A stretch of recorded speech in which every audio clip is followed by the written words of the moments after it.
मैं रॉबिन सिंह आपका 360 degree defence academy के इस प्लेटफॉर्म पर हार्दिक स्वागत करता हूं।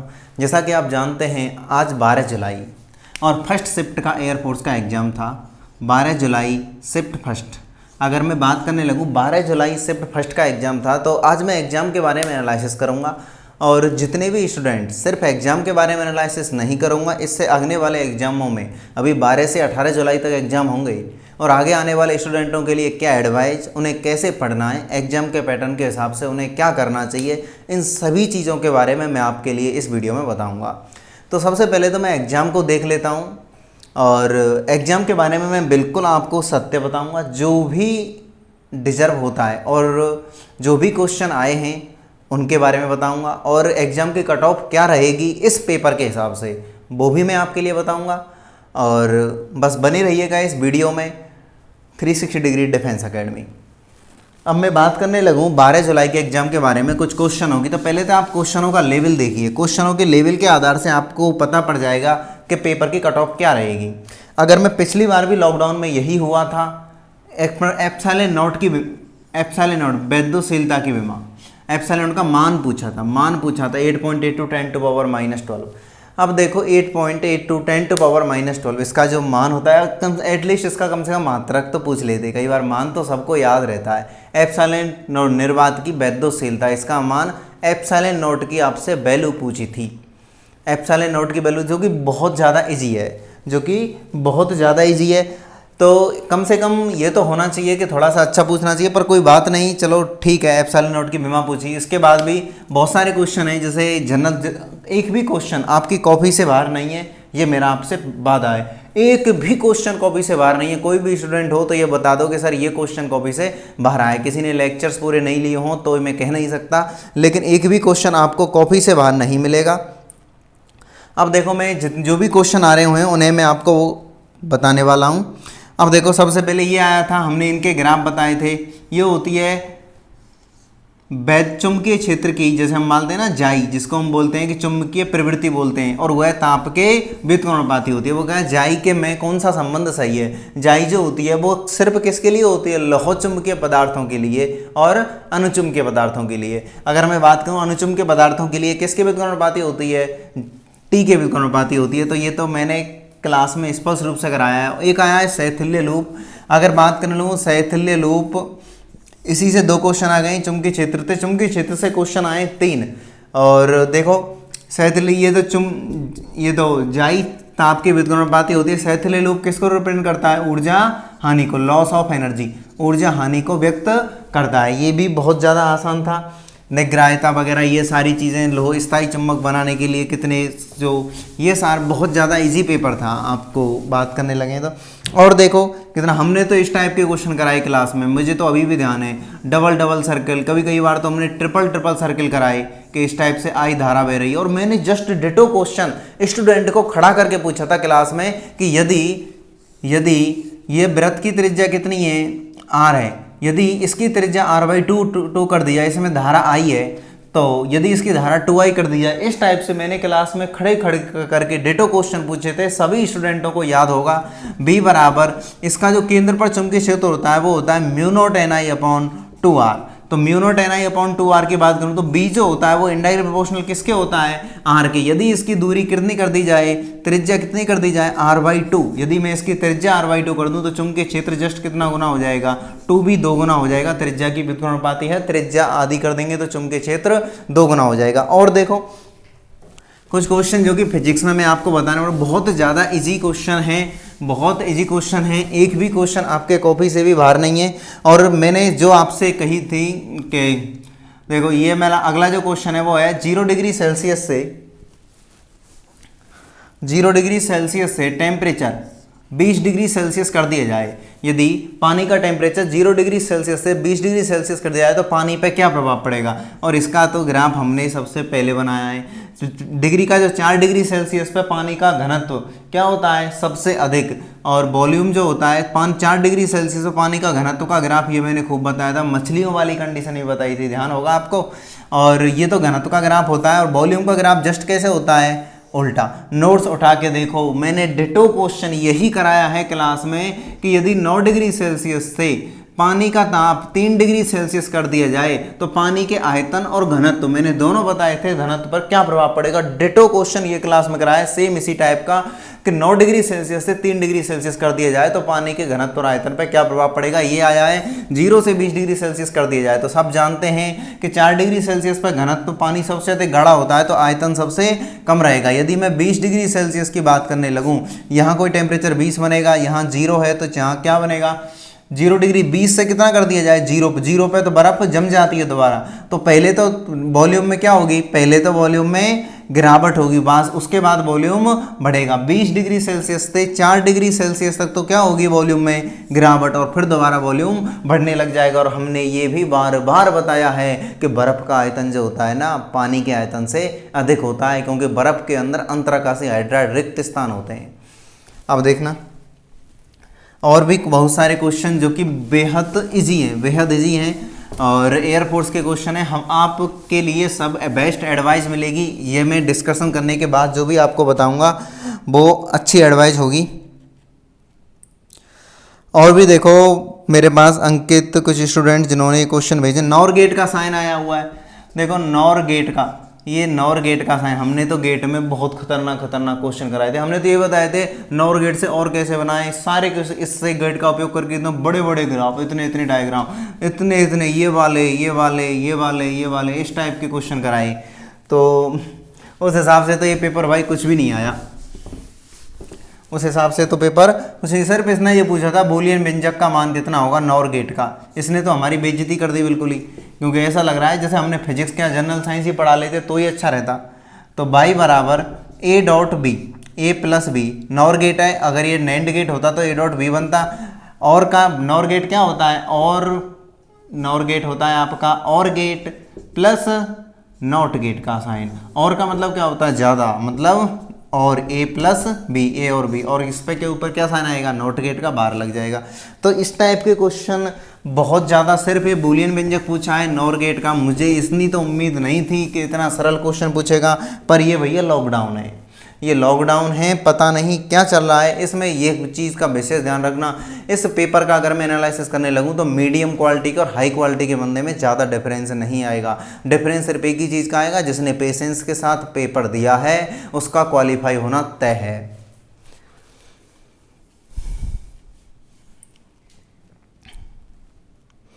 अगला और भी बहुत सारे कुछ क्वेश्चंस हैं, अगर मैं बात करूँ, देखो ये क्वेश्चन अभी तो मैं न्यू बैच वाले स्टूडेंट से पढ़ा रहा हूँ।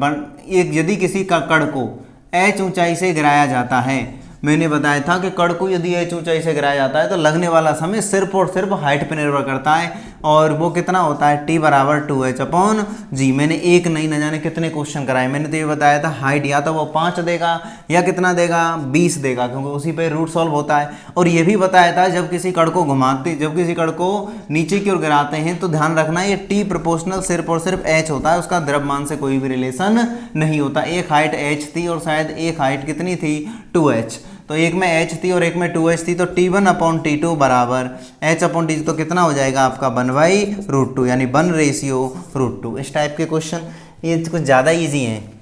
इस टाइप के क्वेश्चनों में तो मेरे को तो सेकंड भी नहीं लगेंगे, क्वेश्चन पढ़ते ही आंसर। फिजिक्स के 25 क्वेश्चन मैं कर दूंगा मात्र 5 मिनट में, बड़ी आसानी से, और मेरे स्टूडेंट भी करेंगे। मुझे पता है कुछ स्टूडेंटों ने तो 25 में से 25 ठोकने का प्लान होगा। एक था समदाबीय प्रक्रम, दाब नियत रहेगा भाई, दाब क्या रहेगा नियत। एक स्टूडेंट बता रहा था सर इसमें कुछ ग्राफ था, तो समदाबीय प्रक्रम समआयतनी प्रक्रम के मैंने ग्राफ बना के बताए, खूब अच्छे ढंग से बनाया। अगर पी भी ग्राफ बनेगा समदाबीय प्रक्रम का तो कैसा बनेगा, ये वाला दाब कैसा रहेगा नियत, इस तरह क्या बढ़ेगा आयतन। समआयतनी का ग्राफ कैसा बनेगा, ये वाला ए से लेके बी तक। अगर ये वाला ग्राफ किसका बनता है समआयतनी का, समआयतनी वक्र के अंदर किया गया कार्य 0, इसे याद रखना है नेक्स्ट के लिए। और ये समदाबीय वक्र इसके अंदर किया गया कार्य कितना होता है P into B2 minus B1। तो इस टाइप के क्वेश्चन जो कि बेहद ज़्यादा इजी हैं और आपको कंटिन्यूसली बने रहना है। देखो और भी कुछ मैथमेटिक्स के क्वेश्चन भी बताऊंगा, फिजिक्स के भी बताऊंगा, अभी चल रहे हैं फिजिक्स के क्वेश्चन। ये एक्सएम, ये क्रिटिकल, ये आया था क्रांतिक ताप वाला। अरे भाई ये तो हर कोई जानता है, म्यू बराबर 1 अपॉन सी बराबर क्रांतिक ताप, ये तो हर कोई जानता है कि आपका म्यू साइन सी। क्रांतिक ताप का फॉर्मूला ये क्रांतिक टेम्परेचर, पूर्ण आंतरिक परावर्तन, पूर्ण आंतरिक परावर्तन, जिसमें आपसे क्या पूछा था, आपसे पूछा था इसमें आपसे आपने म्यू पूछा था ना कि सी पूछा था, ये इसमें म्यू पूछा था 1/sin IC, ये क्रांतिक कोण, ये तो हर कोई जानता है, बच्चा से बच्चा। क्रांतिक कोण की जब परिभाषा लिखाते हैं ना तो सबसे पहले यही कराते हैं। और मैंने तो न्यूज़ कॉपी में नोट्स में जब हमारे टेस्ट लगे थे तो इसमें स्पेशल दिया था क्रांतिक कोण का मान इतना है, तो बताइए कि म्यू का मान कितना होगा, म्यू का मान कितना होगा। तो इस टाइप के क्वेश्चन है। अगले एग्जाम के लिए एक चीज़ का ध्यान रखना, अगले एग्जामों के लिए जो क्वेश्चन है वो ये आ सकता है, म्यू बराबर 10 वो IP बराबर 10 इनवर्स म्यू, क्या आ सकता है 10 इनवर्स म्यू, या फिर म्यू बराबर कितना आ सकता है 10 IP। ब्रूस्टर कोण, ब्रूस्टर कोण पिछली बार आया था, इसे बाहर भी आ सकता है, ध्यान रखना अगले एग्जामों के लिए, जैसे ये आया था। तो नेक्स्ट एग्जामों में कौन कौन से क्वेश्चन आ सकते हैं, इस एक्सपेक्टेशन पे मैं आपको क्वेश्चन करा दूंगा 200-250 से क्वेश्चन, यदि आप चाहें तो अभी नेक्स्ट दिनों में जिनके पेपर जल्दी हैं। और अगला क्वेश्चन ये भी इजी थे, ये भी इजी हैं, और तो कुछ है नहीं। और ये आया था भाई, एक माध्यम से दूसरे माध्यम में तरंग जाती है तो लैम्बडा पर क्या प्रभाव पड़े, एक माध्यम से दूसरे माध्यम में तरंग जाती है तो क्या प्रभाव पड़ेगा। देखो हमने हर कोई जानता है कि म्यू जो होता है वो किसके व्युत्क्रमानुपाती होता है, लैम्बडा के व्युत्क्रमानुपाती। बहुत ढंग से कराया है, ऐसा ही क्वेश्चन जस्ट कॉपी में भी पेपर में भी दिया है। म्यू का मान लैम्बडा के व्युत्क्रमानुपाती होता है और लैम्बडा जो होती है वो तरंग के वेग के समानुपाती होती है। जैसे अगर कोई तरंग, अगर कोई वेव विरल माध्यम से सघन माध्यम में आ रही है, अगर कोई तरंग विरल माध्यम से सघन माध्यम में आ रही है तो म्यू का मान क्या हो जाएगा, इंक्रीज, तो लैम्बडा क्या हो जाएगी, घट जाएगी। ध्यान रखना। पर अगले क्वेश्चन के लिए इसी कंसेप्ट से अगले पेपरों के लिए कौन सा कंसेप्ट बनेगा, तरंग के म्यू कम होगा तो तरंग के वेग में भी क्या, म्यू कम होगा तो तरंग, म्यू बढ़ेगा तो तरंग के वेग में कमी हो जाएगी, लैम्बडा बढ़ेगा तो तरंग का वेग बढ़ जाएगा, लैम्बडा प्रोपोर्शनल भी। लेकिन ध्यान रखना सबसे इंपॉर्टेंट फ्रीक्वेंसी, फ्रीक्वेंसी पहले भी उतनी रहती है और बाद में भी उतनी रहती है। फ्रीक्वेंसी अपवर्तन में परिवर्तित नहीं होती, क्योंकि आप जब फॉर्मूला लगाते हो ना लैम्बडा बराबर CV न्यू भी, जहाँ न्यू क्या होता है, एक कांस्टेंट होता है, आवृत्ति, वो होती है प्रति सेकंड कंपनों की संख्या, ऊपर और नीचे, माध्यम पर निर्भर नहीं करती। ध्यान रखना, सघन माध्यम से विरल माध्यम में जाने पर फ्रीक्वेंसी परिवर्तित नहीं होती। इस टाइप के क्वेश्चंस हैं। और नॉरगेट बिलियन में जो बीजगणित एप्सिलॉन नॉट की वैल्यू, समतापीय प्रक्रम, और भी एक टॉर्क से संबंधित क्वेश्चन पूछा था और क्रिटिकल टेम्परेचर से पूछा था। और बस यही टाइप के क्वेश्चन स्टूडेंट कुछ भेज पाएँ। और देखो और भी कुछ क्वेश्चंस हैं। एक क्वेश्चन ये दिया है मैथमेटिक्स में, देखो कुछ क्वेश्चन तो बिल्कुल इजी है, जैसे बच्चा भी कर सकता है इनको। 5 tan थीटा का मान 4 है तो sin theta minus cos theta की वैल्यू ज्ञात करो।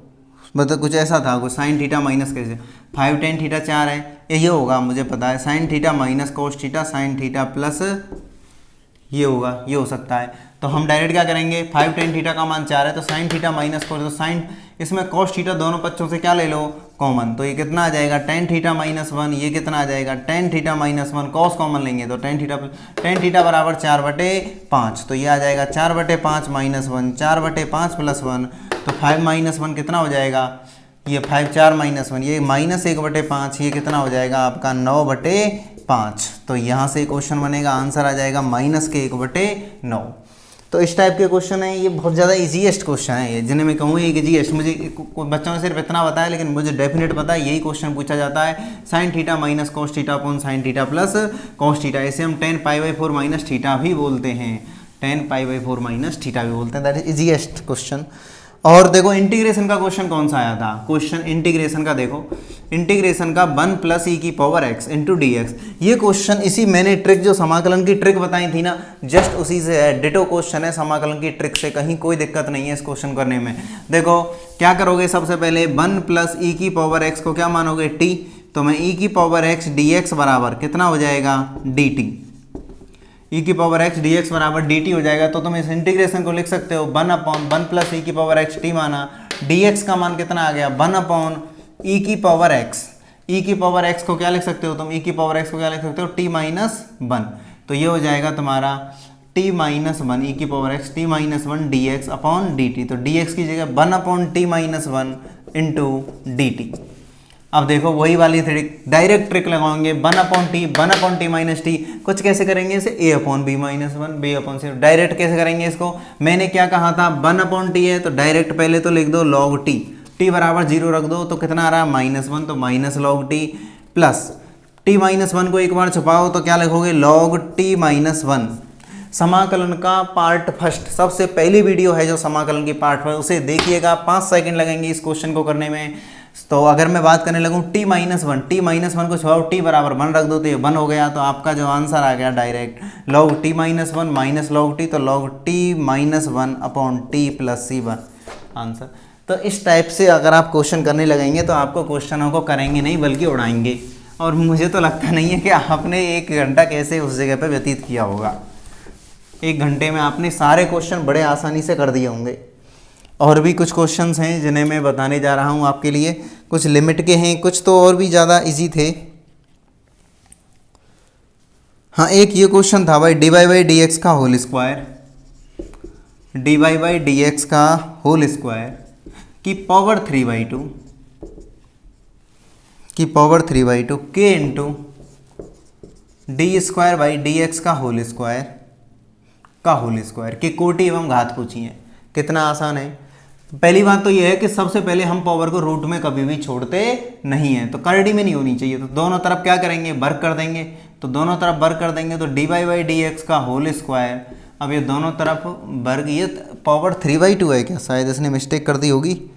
अगर ये पावर 3/2 है तो 3 से 3 कट ही जाएगा, तो फिर 3 रह जाएगा यहाँ पर। इसने जो क्वेश्चन लिखा है स्टूडेंट ने, तो dy/dx का होल स्क्वायर, अगर यहाँ पे ये होल स्क्वायर नहीं होगा तो यहाँ 4 आएगा। लेकिन एक चीज़ का फर्क रहेगा, जो आपकी कोटि तो रहेगी वो तो कितनी रहेगी, 2 ही रहेगी, लेकिन घात में देखना, मैं घात में बता रहा हूँ, यदि इस जगह पे कोई और संख्या है, होल स्क्वायर करते हैं तो ध्यान रखना करड़ी हटानी है, आपको करड़ी हटानी है। तो अगर आपने ये 2 लिखा है, जब तो ये 2 से 2 इंटू 3/2, तो ये दोनों कट जाएंगे, घातों का मल्टीप्लाई हो जाएगा, तब तो आपकी पावर कितनी आ जाएगी, 2, कोटि 2 और घाट 2। अगर यहाँ पे सपोज करो इस तरह 1 है, dy/1 नहीं है, कितना है 1 है, यहाँ पर 3/2 है, तो दोनों तरफ वर्ग करेंगे तो घात कितनी आ जाएगी, 4। अगर यहाँ 2 नहीं है तो घात आएगी 4 और नहीं आएगी कितनी, 2। मतलब आपको करड़ी में नहीं छोड़नी है, बस कहने का मतलब ये है। और सबसे अधिक अवकलन किसका हो रहा है, इसका, तो इसी की देखनी है, तो कोटि 2 घात 2 हो सकती है और 4 हो सकती है, वो निर्भर करता है ये 3/2 है या फिर 3 है। तो बहुत आसान है क्वेश्चन।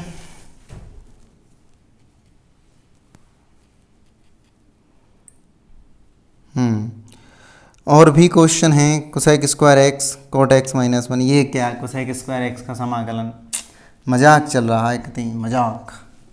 π/4 से π/2 कोसेक स्क्वायर एक्स, हर कोई जानता है। कोट एक्स का अवकलन क्या होता है, कोसेक स्क्वायर एक्स का समाकलन क्या बनेगा, कोट एक्स। लिमिट रख दो, कहानी खत्म।